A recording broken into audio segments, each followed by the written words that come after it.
Hello students, कैसे हैं आप लोग। देखिए, उत्तराखंड बोर्ड का इकोनॉमिक्स का पेपर ओवर हो चुका है और सबको इंतजार है क्योंकि क्वेश्चन पेपर पिछले 10 सालों में जो पेपर आया उससे बिल्कुल अलग था। मैंने जो हिंट दिए थे, मैंने जो इंपॉर्टेंट क्वेश्चन आए थे, बच्चों का कहना है कि उसमें से नहीं फंसा है। बिल्कुल नहीं फंसा है, मैं भी मान सकता हूँ। लैंग्वेज का कभी ज्यादा फर्क पड़ा है, कुछ क्वेश्चन को बिल्कुल दूसरे तरीके से पूछा जाता गया है, जैसा कि हम लोगों ने आपको बताया था। तो क्वेश्चन का सॉल्यूशन क्या होगा, इस चीज का पता आपको होना चाहिए। कई सारे बच्चों का मैसेज आया कि सर क्वेश्चन पेपर बहुत खराब गया है, आप इसका एग्जैक्ट सॉल्यूशन मुझे हमें बता दीजिए कि क्या होगा। चलिए आज हम उसके बारे में बात करेंगे कि आपका जो पेपर हुआ है, कब पेपर हुआ है। 31 मार्च, आपका जो 31 मार्च को पेपर हुआ है 2023 को, उस पेपर का एग्जैक्ट सॉल्यूशन क्या होगा, आज उसी को बता रहे हैं हम। ठीक है ना, आपके पेपर का सॉल्यूशन। ओके, लेकिन उसके लिए आपको ध्यान में रखना, द इकोनॉमिक्स गुरु सबसे ज्यादा ट्रस्टेड चैनल है, ताकि आप अपने एग्जाम की अच्छे से तैयार कर सके। Class 12th exam economics and account both. ठीक है ना।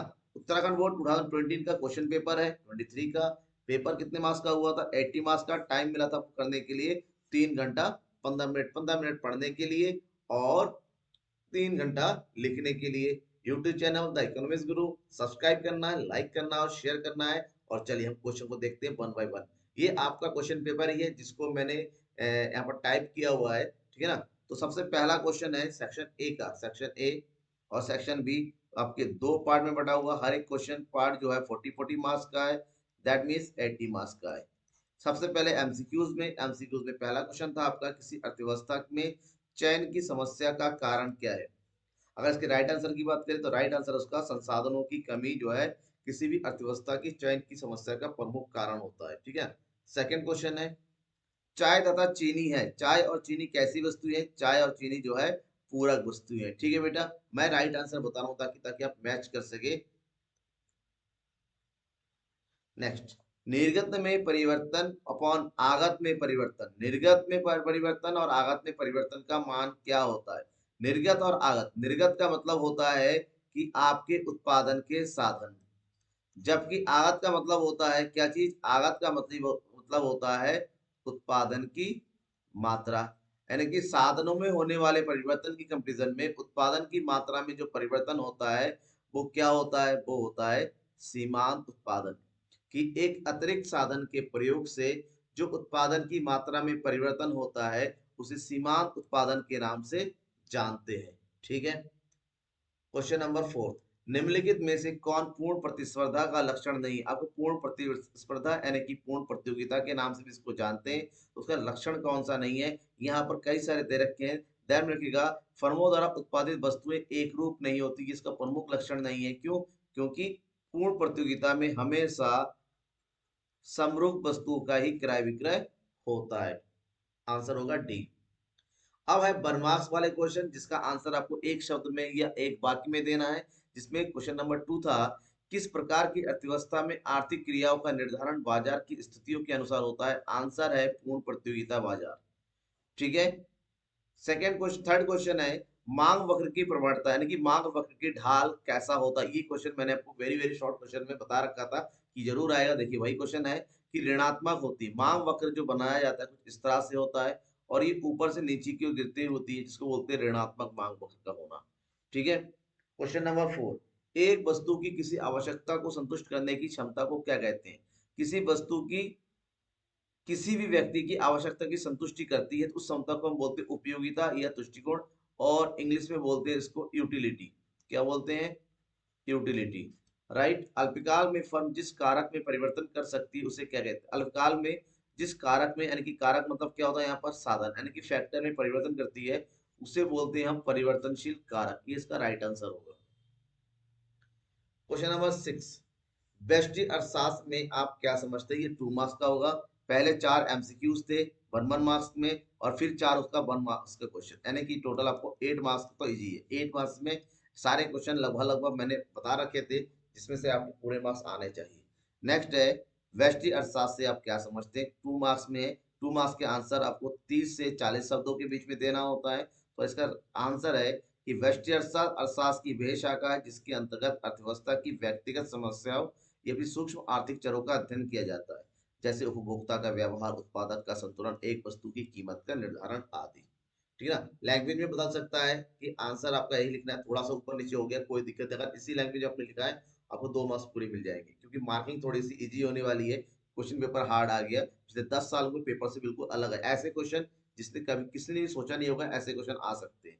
ठीक है ना। बट ये क्वेश्चन ह्रासमान पैमाने के प्रतिफल का से आशा है। ये भी क्वेश्चन आपको बता रखा था, मैंने कहा था कि पैमाने के प्रतिफल बहुत ही ज्यादा इंपॉर्टेंट है।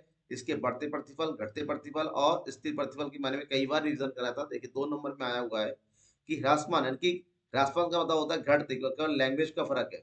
घटते प्रतिफल का नियम, उत्पादन के सभी साधनों को जिस अनुपात में वृद्धि की जाती है, यदि उत्पादन में उसकी तुलना में कम परिवर्तन होता है तो उसे ह्रासमान पैमाने के प्रतिफल का नियम कहते हैं। इस स्थिति में साधनों में अधिक परिवर्तन होता है जबकि उत्पादन में कम परिवर्तन होता है। ठीक है, इसका राइट आंसर होगा क्वेश्चन नंबर 8। अल्पकाल में एक फर्म की कुल लागत की गणना कैसे की जाती है? कुल लागत यानी कि टीसी की कैलकुलेशन कैसे करते हैं? अल्पकाल में एक फर्म की कुल लागत की गणना कुल स्थिर लागत तथा कुल परिवर्तनशील लागत को योग करके कर सकते हैं। जैसे TC equal to TFC plus TVC, यानी कि कुल स्थिर लागत को टीएफसी बोलते हैं, कुल परिवर्तनशील लागत को टीवीसी कहते हैं। यह भी दूसरा फॉर्मूला होता है, अगर आपके पास औसत लागत दिया हो तो क्या दिया हो? औसत लागत। जब हम औसत लागत को उत्पादन की मात्रा से मल्टीप्लाई कर देंगे तो हमें कुल लागत की प्राप्ति होती है। क्वेश्चन नंबर 9, उत्पादन बंदी बिंदु किसे कहते हैं? शट डाउन ऐसा कौन सा बिंदु है जिसके बाद उत्पादन की मात्रा बंद कर दी, उत्पादन करना बंद कर दिया जाता है?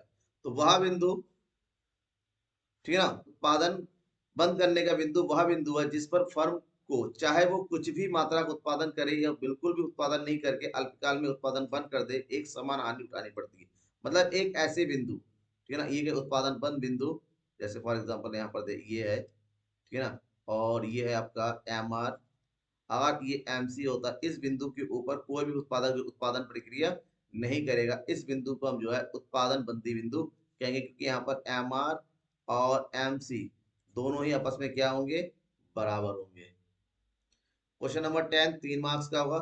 इसका आंसर आपको लगभग लगभग जो है 50 से 60 शब्दों के बीच में देना होता है, थोड़ा सा लॉन्ग होता है।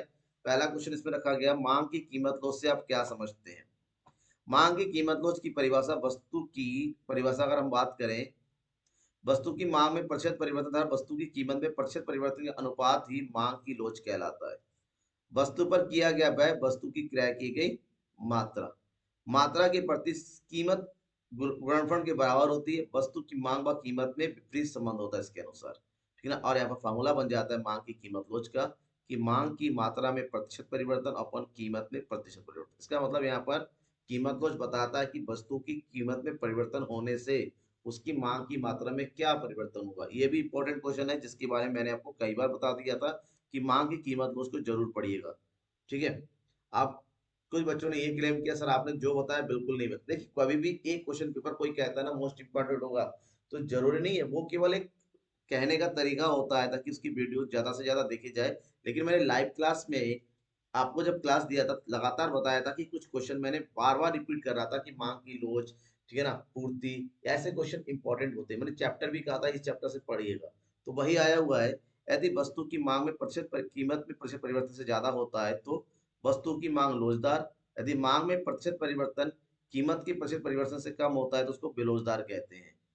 ठीक है। बाकी इसका कंप्लीट आंसर देखिए आपके सामने, स्क्रीनशॉट लेके रख लीजिए और देखिए आपने क्या लिखा है। लैंग्वेज का फर्क हो सकता है कुछ इससे अलग लिखे, पर लेकिन कीमत लोच का मतलब होता है कि वस्तु की कीमत में परिवर्तन होने से उसकी मांग में क्या परिवर्तन होता है। ठीक है ना, इस बात का रेशियो जो होता है। क्वेश्चन नंबर 11, दो अनादिमान वक्र कभी भी एक दूसरे को नहीं काटते, स्पष्ट कीजिए। अनादिमान वक्र के बारे में बताना। अनादिमान मतलब जिसको उदासीनता वक्र भी कहते हैं और इसको तटस्थता वक्र भी बोलते हैं। तटस्थता वक्र, तो अनादिमान कभी भी एक दूसरे को नहीं काट सकते। क्यों नहीं काट सकते? इसका कारण रीजन है। रीजन ये है कि अनादिमान कभी एक दूसरे को नहीं काट सकते कि एक अनादिमान वक्र पर स्थित सभी बिंदु संतुष्टि के समान स्तर को बताता है। कि कोई भी है, मान लो ये ए है और दो वस्तु को उत्पादन करना है, एक का 40 है और दूसरे का 2 है, फिर बी है, इसका 4 बढ़ाएंगे 40 की जगह, इसका कितना हो जाए 45। यानी कि यहाँ पर हर एक बिंदु जो भी संयोग होता है ये हमेशा संतुष्टि के एक जैसे स्तर को बताता है। यदि दो अधनिवद एक दूसरे को किसी बिंदु पर काटते हैं तो ये बिंदु दर्शाता है कि दोनों वक्रों की उपयोगिता समान है। दो अनाधीन वक्र संतुष्टि के समान स्तर को नहीं दर्शा सकते, अतः वो एक दूसरे को नहीं काट सकते। दो अध्ययन कभी भी एक जैसे संतुष्टि के स्तर को नहीं बताता। एक वक्र के संतुष्ट सारे पॉइंट सारे पॉइंट जैसे ये वक्र बनाया, सारे पॉइंट समान संतुष्टि के होंगे, लेकिन अगर वहीं पर दो वक्र बनाया गया, इसकी संतुष्टि का स्तर अलग अलग। जो वक्र जितना ज्यादा ऊपर होता है, संतुष्टि का स्तर भी उतना ही ज्यादा होता है। इसी कारण से ये कभी भी एक दूसरे को नहीं काटते। जैसे यहाँ दे रखा है, ये जो दे रखा है ये गलत है, ऐसा नहीं होता है। हमेशा वक्र जो है कुछ इस तरह से बनाया जाता है, ठीक है ना, यानी कि ये पॉइंट गलत है और ये पॉइंट सही है। Okay, next point. अगर इसको एक्सप्लेन करना चाहे तो कुछ इस पॉइंट से कर सकते हैं, ठीक है, कि आई सी वन इसी बिंदु ए भी संतुष्टि के समान स्तर को दर्शाते हैं। इसी प्रकार जो सेकंड है, इसमें ए और सी भी संतुष्टि के समान को दर्शाते। देखिए, ये हो गया पॉइंट ए और बी, और ये हो गया ए और बी। इन ये है पहला वक्र है जहां पर ए और बी समान है, और यहाँ पर दूसरे वक्र का ए और बी। तो ये वाला जो पॉइंट है, दोनों में कॉमन हो रहा है, ठीक है ना। तो ऐसे में ये पॉसिबल नहीं है कि दोनों वक्रों का एक साथ, तो वो गलत है कि दो अधनिवद कभी भी एक दूसरे को नहीं कर सकते, यही सही बात है। क्वेश्चन नंबर 12, उत्पादन फलन की संकल्पना को उदाहरण से स्पष्ट कीजिए कि उत्पादन फलन किसे कहते हैं। उत्पादन फलन का कंप्लीट आंसर आपके सामने। देखिए आपने क्या लिखा है और एक्चुअली में क्या होना चाहिए था। उत्पादन फलन क्या होता है, सिंपल लैंग्वेज में समझिएगा कि उत्पादन के साधनों में और उससे होने वाले उत्पादन के बीच के भौतिक संबंध को उत्पादन फलन कहते हैं। जैसे एक दी गई तकनीक के अंतर्गत उत्पादन के विभिन्न संयोग यानी कि साधन और उससे प्राप्त होने वाले उत्पादन के भौतिक संबंध को उत्पादन फलन कहते हैं। और उत्पादन फलन दो प्रकार का होता है, एक अल्पकालीन और दीर्घकालीन। बाकी आंसर आपके सामने लिखा हुआ है, सैंपल से ने क्या कहा था वो भी लिखा हुआ है, आप इसको देख सकते हैं। नेक्स्ट क्वेश्चन है, क्वेश्चन कुछ इस तरह से है कि नीचे दी गई तालिका में कुल लागत तथा औसत स्थिर लागत की गणना कीजिए। आपको जो तालिका दिया हुआ है उससे कुल लागत निकालना है और औसत स्थिर लागत निकालना है। दो चीजें हमारे पास गिवन है, टीएफसी और हमारे पास गिवन है टीबीसी। तो सबसे पहले है तो टीसी निकालने का सिंपल मेथड यूज करते हैं। इसका फार्मूला होता है टीएफसी प्लस टीबीसी, दोनों को प्लस कर देंगे तो आपके सामने ये जो डेटा दे रखा है दैट इज टीएफसी और ये टीबीसी, दोनों को जोड़ते चलिए। तो 20 और 0 20, 20 10 30, 20 18 38, 20 24 44, इन सबको प्लस करते हुए चलना है। तो ये आ गया। जैसे ही हमारे पास कुल लागत होगा, नेक्स्ट स्टेप में हमें क्या करना है, एएफसी निकालना है। और यहाँ पर एएफसी का फार्मूला होता है AFC equal to TFC divided by Q. TFC यहाँ दे रखा है, क्यू यहाँ दे रखा है, डिवाइड करो। जीरो से कोई भी चीज डिवाइड करोगे कभी डिवाइड नहीं होता, उसका वैल्यू हमसे इन्फिनिटिव आएगा, ठीक है ना। आप इसी तरह धीरे धीरे डिवाइड करते चलिए आगे। 1 से 20 को डिवाइड करेंगे, क्या करेंगे, 1 से 20 को डिवाइड करेंगे 20 आएगा। 2 से 20 को डिवाइड करेंगे 10 आएगा। 3 से 20 को डिवाइड करेंगे 6.6। 4 से 20 को डिवाइड करेंगे 5, ठीक है ना। 5 से 20 को डिवाइड करेंगे 4। अब देखिए आपने क्या आंसर कैलकुलेट किया है और यहाँ पर आंसर क्या होना चाहिए था, मैच कीजिए। अगर ये आंसर आपका आया हुआ है तो बिल्कुल राइट है, वरना अदरवाइज आपके मार्क्स कट सकते हैं। कितने मार्क्स का है ये क्वेश्चन, ये वाला पोर्शन जो है 3 मार्क्स का है, यानी कि 2 लाइन फिल करने के जो है कि 3 मार्क्स मिल जाएंगे। क्वेश्चन नंबर 13, 4 मार्क्स का क्वेश्चन है। और 4 मार्क्स का क्वेश्चन करीब आपको 100 वर्ड्स में लिखना है, 100 शब्दों में लिखना है। तो क्वेश्चन क्या है, किसी वस्तु की मांग की कीमत लोच को निर्धारित करने वाले कारक है। क्वेश्चन अलग है कि मांग लोच को प्रभावित करने वाले भी कह सकते हैं इसको, ठीक है ना। एक ही बात है, कारक या फिर घटक, एक ही बात है कि कीमत किसी वस्तु की लोच को प्रभावित करने वाले कारक कौन। सबसे पहले वस्तु की प्रकृति, वस्तु की प्रकृति अनिवार्य है तो उसकी लोच बेलोच होगी, ठीक है ना।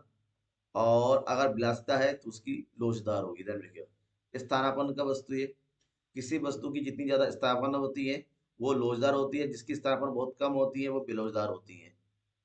थर्ड, वस्तु की विभिन्न प्रयोग, जिस वस्तु के प्रयोग बहुत ज्यादा होते हैं, ठीक है ना, उसका मूल्य सापेक्ष होता है, यानी कि लोच कम होता है, और जिस मूल्य में कमी होने से उसका उपभोग बढ़ता चला जाता है, ठीक है ना। क्वेश्चन नंबर 4, आपको ये पॉइंट रखना है कि आपने क्या क्या लिखा है।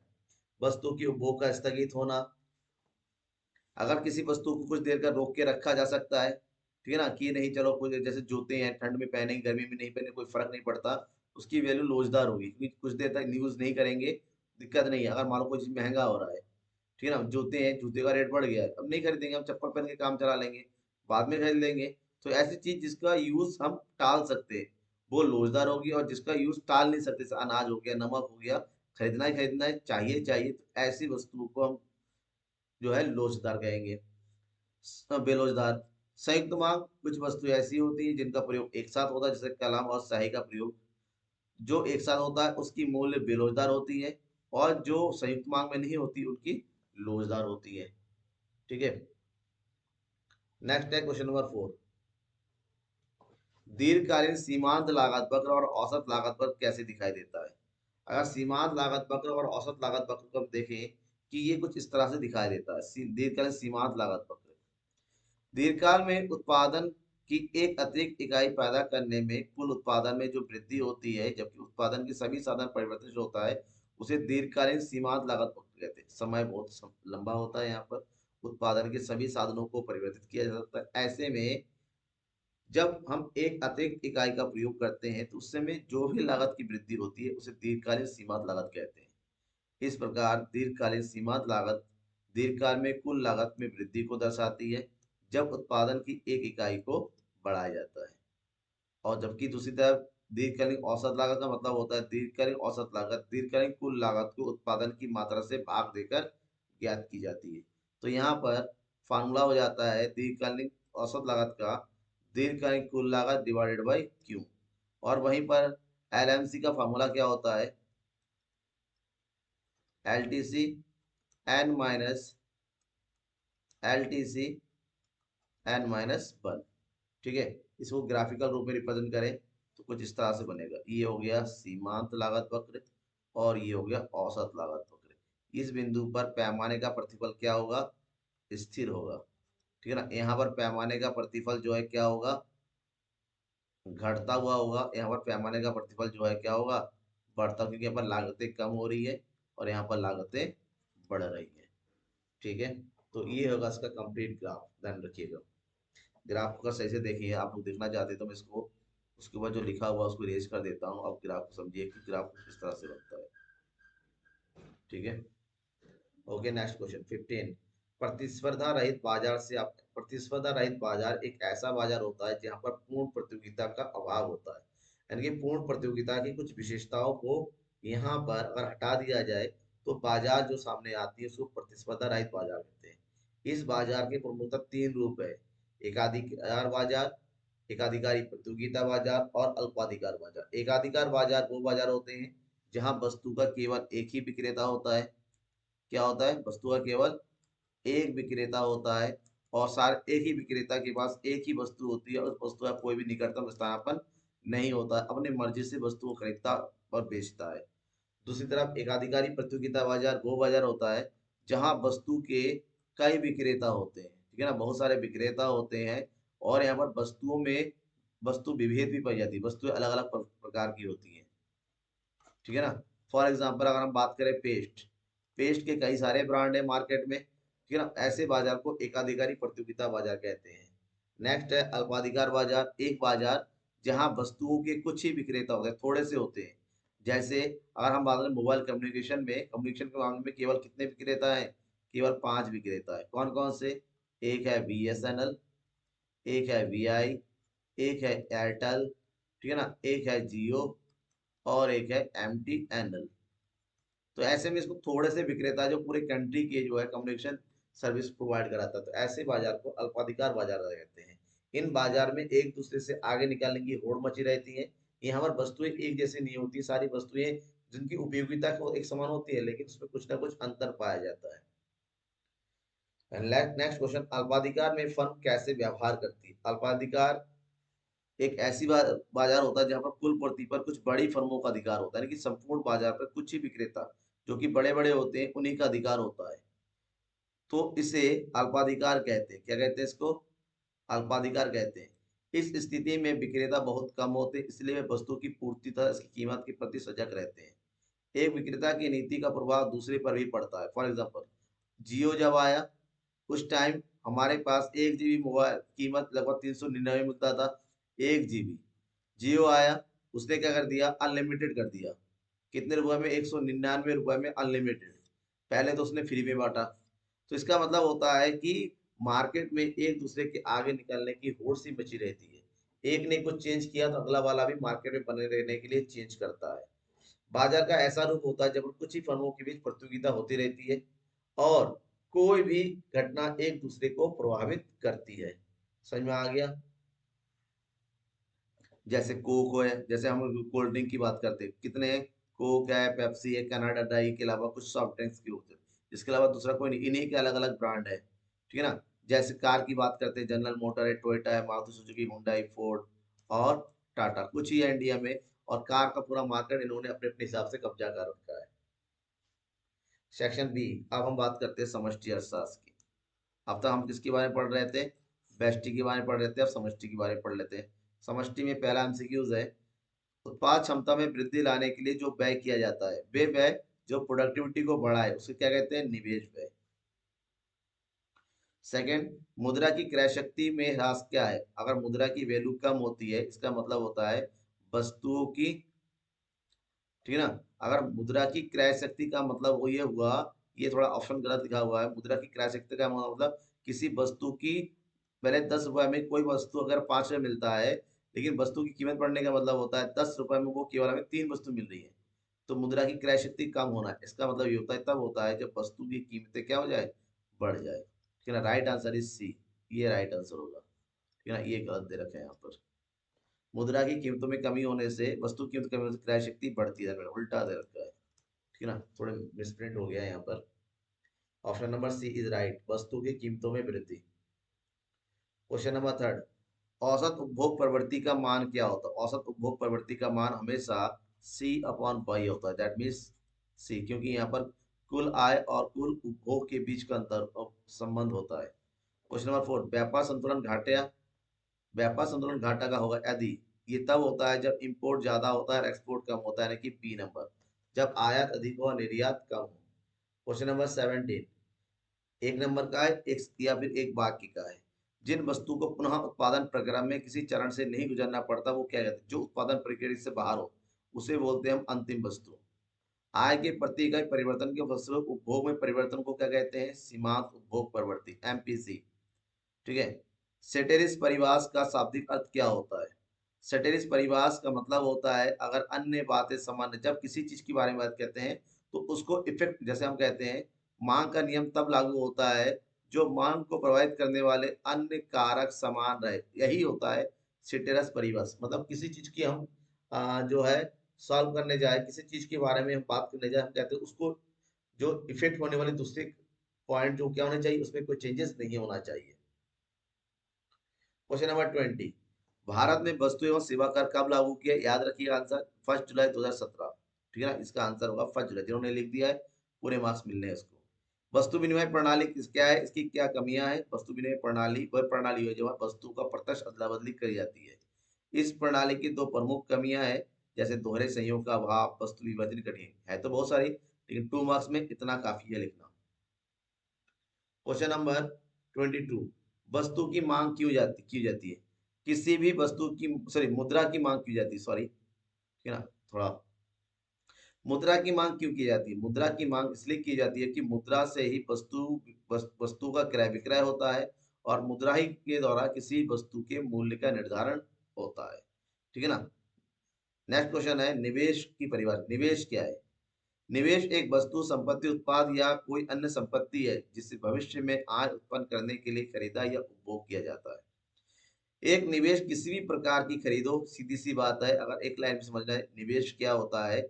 निवेश जब पूंजीगत स्टॉक में वृद्धि के लिए जो भी व्यय किया जाता है, आपने अपना घर बनाया, आपने अपना बिजनेस बढ़ाया, आपने एक जो है माल वाहन ट्रक खरीदा जिससे आप आना जाना हो सकता है, तो जब आपकी पूंजी बढ़ेगी, पूंजीगत संपत्तियां बढ़ेगी, तो इसमें जो भी खर्चा होता है उसे हम निवेश कहते हैं। क्वेश्चन नंबर 24, विदेशी विनिमय दर क्या है? जिस दर पर एक देश की मुद्रा दूसरे देश की मुद्रा के साथ अदला बदली की जाती है, जिस दर पर अदला बदली होता है उसे विदेशी विनिमय दर कहते हैं। जैसे अमेरिका के $1 के बदले में भारत का जो है 84 रुपए का पेमेंट होता है, तो ये होगा विदेशी विनिमय दर। नेक्स्ट क्वेश्चन 3 मार्क्स में है, समष्टि अर्थशास्त्र का उद्भव कैसे हुआ उल्लेख कीजिए, यानी कि समष्टि अर्थशास्त्र के बारे में बताना है। सबसे पहली बात तो है समष्टि अर्थशास्त्र का उद्भव एक पृथक विषय के रूप में 1930 में हुआ, जब पूरे विश्व में महामंदी चल रही थी। तो विश्व की महामंदी से उभरने के लिए कीन्स ने एक पुस्तक लिखी, जिस पुस्तक का नाम है the general theory of employment interest and money, और इसी पुस्तक के थ्रू जो है समष्टि अर्थशास्त्र का जन्म हुआ। समष्टि अर्थशास्त्र के अंतर्गत अर्थव्यवस्था की क्रियाशीलता से संबंध होता है, जिसमें वस्तु और सेवाओं के उत्पादन, किसी समय अवधि में उसकी वृद्धि दर, साधनों के रोजगार स्तर, बचत और विनियोग के आदि के निर्धारण, इसमें किसी भी समय अवधि में परिवर्तन का अध्ययन किया जाता है। यहाँ पर पूरे समष्टि मतलब पूरे आर्थिक जगत का, पूरी अर्थव्यवस्था का एक साथ अध्ययन किया जाता है।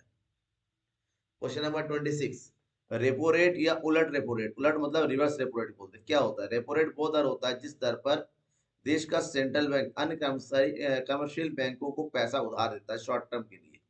रिवर्स रेपो रेट एक दर ऐसी दर होती है जहां पर कमर्शियल बैंक आरबीआई को अपने पास बचे अवधि से जमा करते हैं और ब्याज दर अर्जित करते हैं, ठीक है ना। और जबकि रिवर्स क्या होता है, यही है रिवर्स रेपो रेट, उसका उल्टा होता है, ठीक है ना। मतलब रेपो रेट वो रेट होता है जहां पर बैंक के पास अगर पैसे चाहिए तो रिजर्व बैंक से ले लेते हैं। रिवर्स रेपो रेट वो होता है जब बैंक के पास पैसा ज्यादा होता है तो आरबीआई के पास रख देते हैं, ठीक है।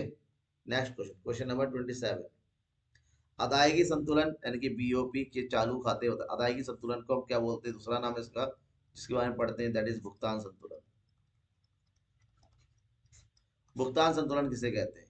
चालू खाता एक ऐसे खाते को संदर्भित करता है जो किसी निश्चित अवधि के दौरान माल और सेवाओं के निर्यात और आयात, एक तरफा हस्तांतरण से संबंधित सभी लेन देन को रिकॉर्ड, मतलब चालू खाते के अंदर दैनिक लेन देन को शामिल किया जाता है, ठीक है ना। जिसके अंतर्गत आयात निर्यात की वस्तुएं होती हैं, इसके अंतर्गत दृश्य वस्तुएं, अदृश्य वस्तुएं, एक तरफा हस्तांतरण, सभी लेन देन और लेन देन भुगतान वगैरह शामिल होता है। इसके जो घटक है इसको तीन कैटेगरी में बांटा जाता है। वो है दृश्य वस्तुओं का आयात और निर्यात, अदृश्य वस्तुओं का आयात और निर्यात, और तीसरा होता है एक तरफा जिसको बोलते हैं यूनिलैटरल ट्रांसफर, जैसे हो गया दान हो गया, ठीक है ना, जैसे ग्रांट हो गया, जैसे विदेशों से आने वाला जो गिफ्ट होता है, ये सब कुछ हमारा इस चालू खाते के अंतर्गत शामिल किया जाता है। क्वेश्चन, नेक्स्ट क्वेश्चन, विनिमय विदेशी विनिमय बाजार किसे कहते हैं, स्पष्ट कीजिए। 3 मार्क्स में। विदेशी विनिमय बाजार एक ऐसा बाजार है जहां पर दुनिया की मुद्राओं का कारोबार होता है, कि देश विदेशों की राष्ट्रीय मुद्राओं का लेन देन होता है, ठीक है ना। और इसके अंतर्गत विदेशी विनिमय बाजार के अंतर्गत 3 प्रमुख कार्य किए जाते हैं, हस्तांतरण कार्य, साख कार्य और उतार चढ़ाव के जोखिम से संबंधित कार्य, ताकि लोगों की जोखिम जो है कम हो। 28 4 मार्क्स का क्वेश्चन है, मूल्य वर्धित विधि द्वारा राष्ट्रीय आय की गणना कीजिए। बहुत ही इंपॉर्टेंट है, इस क्वेश्चन के बारे में मैंने कई बार बताया कि आपको पढ़ना जरूरी है, आय राष्ट्रीय आय गणना की विधि। तो मूल्य वर्धित विधि के अनुसार देश में उत्पादित समस्त वस्तु और सेवाओं के मूल्य का योग राष्ट्रीय कहलाता है। इसके अंतर्गत वस्तु और सेवाओं के उत्पादन मूल्य को जोड़ा जाता है। इसके अंतर्गत देश में एक वर्ष में उत्पन्न वस्तु और सेवाओं के शुद्ध मूल्य ज्ञात किया जाता है और फिर उसे जोड़ लिया जाता है, ठीक है ना। तो इस विधि के अंतर्गत राष्ट्रीय आय ज्ञात करने के कुछ स्टेप्स है, जिसको हम हिंदी में चरण बोलते हैं। नंबर 1, सबसे पहले अर्थव्यवस्था में उत्पादन के जो विभिन्न क्षेत्र है उसकी पहचान की जाती है। और किसी भी अर्थव्यवस्था में उत्पादन के 3 प्रमुख क्षेत्र होते हैं, प्राथमिक, द्वितीय और तृतीयक। सेकेंड स्टेप में विभिन्न उत्पाद क्षेत्रों की उत्पाद मूल्य की गणना की जाती है। इसके अंतर्गत वस्तु और सेवाओं के कुल उत्पाद मूल्य से मध्यवर्ती मूल्य को घटा दिया जाता है, और इसकी गणना करने में जो प्राप्त होता है वो होता है कुल मध्यवर्ती मूल्य, या फिर जीडीपी एमपीवी बोलते हैं उसको, बाजार मूल्य पर सकल घरेलू उत्पाद। इसके लिए बिक्री, स्टॉक में परिवर्तन को जोड़कर उसमें से मध्यवर्ती मूल्य, ठीक है ना, घटा दिया जाता है। और यहाँ पर जो स्टॉक में परिवर्तन होता है, ठीक है ना, इसका मतलब होता है कि जो भी अंतिम स्टॉक है और उसमें से प्रारंभिक स्टॉक के मूल्य को माइनस कर दिया जाता है, जबकि बिक्री और स्टॉक में परिवर्तन के मूल्य को कंबाइंड तरीके से कुल उत्पादन कह सकते हैं। क्वेश्चन नंबर, स्टेप नंबर 3, यहाँ पर साधारण लागत पर शुद्ध मूल्य वृद्धि यानी कि एनडीपी एफसी की कैलकुलेट की जाती है। इसके लिए जो भी एनडीपी एमपी ने अपने जीडीपी एमपी कैलकुलेट किया उसमें से मूल्यह्रास और शुद्ध अप्रत्यक्ष कर, शॉर्टकट में बोलते हैं एनआईटी, को माइनस कर दिया जाता है, ठीक है। और लास्ट में राष्ट्रीय आय निकालने के लिए घरेलू आय में विदेशों से प्राप्त शुद्ध साधन आय को जोड़, एक कंप्लीट लिखेंगे स्टेप टू स्टेप, तब जाके आपको इसके पूरे 5 मार्क्स 4 मार्क्स मिलेंगे, ठीक है।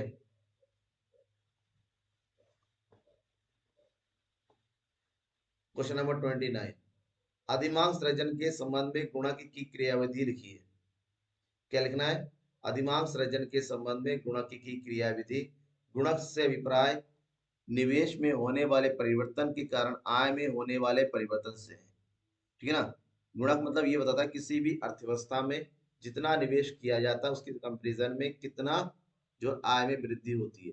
आपके सामने कंप्लीट आंसर है, आप इस आंसर को देखिए कि आपने क्या लिखा है और किस तरह से लिखा जाना चाहिए था। बहुत ही इंपॉर्टेंट क्वेश्चन था। ठीक है ना? आपको इस पे कंप्लीट एग्जाम्पल भी देना है कि किस तरह से गुणक काम करता है। साथ ही साथ ये भी बताना है कि देश की मांग को वृद्धि करने के लिए गुणक गुणक और सीमांत उपभोग प्रवृत्ति में सीधा संबंध होता है। इसका बढ़ने का मतलब ये होता है कि मांग में वृद्धि हो रही है, और मांग में वृद्धि होने का मतलब होता है देश में मुद्रास्फीति और अधिमांग का स्तर धीरे धीरे बढ़ता चला जा रहा है। क्वेश्चन नंबर 30, घाटे का बजट क्या है, इसके गुण व दोषों का उल्लेख कीजिए। घाटे के बजट का मतलब एक ऐसा बजट जहां सरकार के व्यय और उसकी प्राप्तियों से ज्यादा हो जाती है। मतलब जब बजट प्राप्तियां बजट व्यय से कम होती है उसको बजट का घाटा बोलते हैं। ठीक है ना? बजट घाटे के गुण दोष की बात करते हैं। घाटे के बजट से पता चलता है सरकार का कुल आगम और कुल व्यय के अंतर को पूरा करने के लिए उधार लेना है। मतलब कितना उधार लेना है वो घाटे से ही पता चलता है। और उधार लेने के लिए उधार लिया जाता है या संपत्तियों की बिक्री करनी होती है।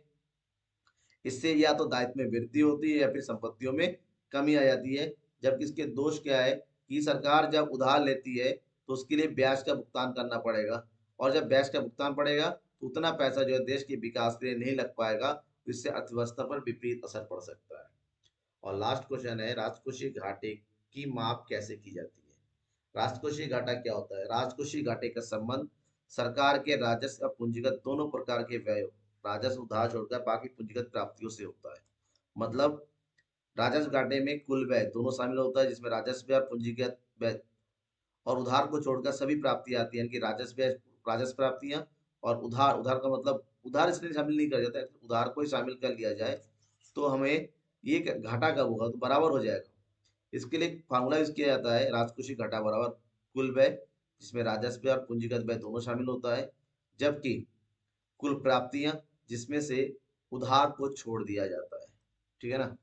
अब यहाँ पर इसके बारे में थोड़ा सा और बताइए कि राजकोषीय घाटा सरकार के आवश्यक उधारों का कि सरकार को देश के विकास के लिए एक्चुअली में कितना घाटा उठाना पड़ेगा ताकि देश का विकास आगे किया जा सके। तो आपको किसी भी चीज को थोड़ा एक्सप्लेन वे में बताना था, और आपने इतना इस जिस तरह से मैंने आपको आंसर बताया इस तरह से आपने आंसर, हो सकता है लैंग्वेज का फर्क पड़े, हो सकता है हेडिंग का फर्क पड़े, लेकिन मीनिंग सेम होनी चाहिए। अगर मीनिंग आपकी यही निकलती है तो आपके अच्छे मार्क्स आएंगे और आप जो है डरेंगे नहीं। ठीक है? समझ में आ गया? ज्यादा से ज्यादा शेयर कर दीजिए वीडियो को, ताकि क्योंकि उत्तराखंड बोर्ड का पेपर थोड़ा बच्चों को लग रहा था कि बहुत ज्यादा हार्ड आया हुआ है, तो उनको टैली कर सके उन्हें क्या किया एक्चुअली में क्या करना था। Thank you everyone, bye.